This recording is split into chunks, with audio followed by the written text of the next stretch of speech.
T20 world cup కీలక సమయంలో భారత క్రికెట్ జట్టుకు శుభ పరిణామం. ఇండియన్ టీం మ్యాచ్కు రాటు తేలుతూ బ్యాటింగ్, బౌలింగ్ మరియు ఫీల్డింగ్లో టాప్ క్లాస్ ఆటను ప్రదర్శిస్తుంది.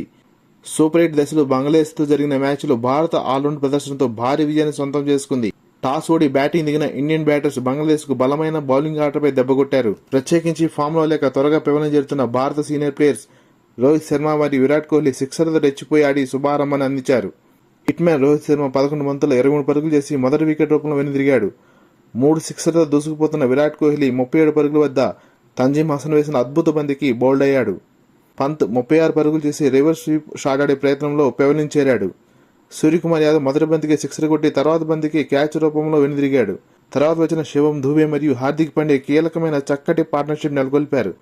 శివం దుబే 3 సిక్సర్లతో 34 పరుగులు చేసి భారీ షాట్ ఆడే ప్రయత్నంలో వెనుదిరిగాడు. భారత్ను ఆదుకుంటున్న పేస్ ఆల్రౌండర్ హార్దిక్ పాండ్యా మెరుపు ఇన్నింగ్స్ ఈ మ్యాచ్కి హైలైట్. కేవలం 27 బంతుల్లో 4 ఫోర్లు 3 సిక్సర్లతో హాఫ్ సెంచరీ చేసి నాటౌట్గా నిలిచాడు. ఇక్కడ బంగ్లాదేశ్ ఫీల్డర్స్ అద్భుతమైన ప్రదర్శన కనబరిచారు.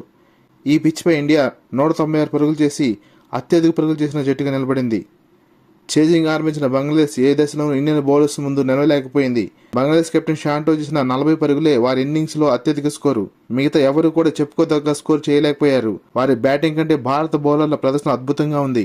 Indian team main bowler Bumrah 4 ఓవర్లకు కేవలం 13 పరుగులే ఇచ్చి 2 వికెట్లు తీయడం గమనార్హం. కుల్దీప్ యాదవ్ తన స్పిన్ మాయలో 3 వికెట్లు పడగొట్టాడు. హర్షదీప్ సింగ్ 2 వికెట్లు మరియు హార్దిక్ పాండ్యా 1 వికెట్ తీసి భారత విజయంలో కీలక పాత్ర పోషించారు.